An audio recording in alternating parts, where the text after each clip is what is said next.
علماني علم النفس ألين خوا جل جلاله دو دسي داوبتو بلام يك دمي داوبتو بوي أم دو دسك كاركا لبيناوي تيركرني دمك معقولة كسك هدو دسكي بكارنا يعني هتاوكو دمي هاواري برسيتيك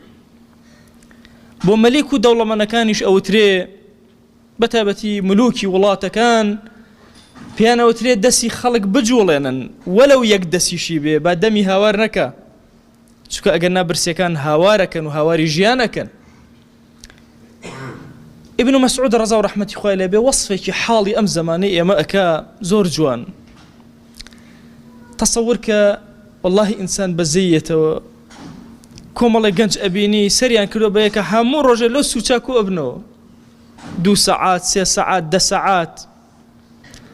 جارك ببير من لزانكو كومالي طلبان بيني هامو رجل سريان كر بيك لسوچاكا مجوتم والله لو شي بروجي شتيكيان هبي جارك برسيارم لي كردن سيرا كم فيلميكي شو اجرنو هاي انا نيبيني وحلقه كاي تربوي طاق سيري او بطاله فكريه كالانسان دروس ابي يا ابينكم والله كنتكو ابنو بدوري نيرغليك وبدوري جقر اخوارنا وبدوري سير كدني فيلميك كاتكي خوي ها امي بسر ابا في الرؤدا كأم وصف ام مشهدا ابن مسعود افرمي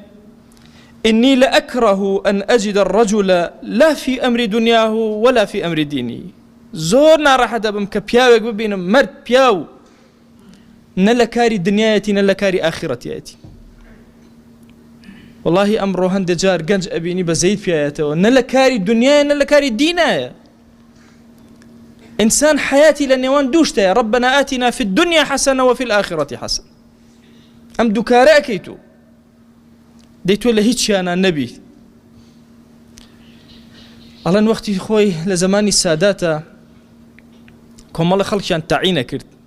هميان كو كردنا وانا كناويان نسيبو وتيان زحمة النبي كيخ نواري هي بابت أملا كيش خنواريني بابت أولى الله مجموعة لو بينما نو وتيان أمانة هميان تعين كن أمانة نأزان خنوار نأزان خنوار تصور كجاري وهي جنج نأمر الدنيا هي نأمر آخرة واستاو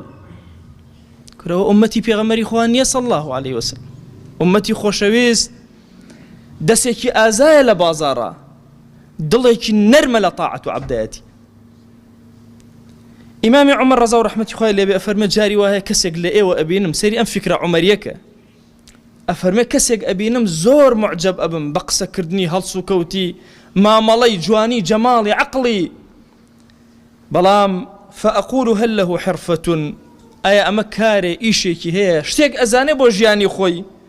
فإن قالوا لا سقط عن عيني أقربلن هيج كاري نازاني وحيج لبيش جاهم أكوي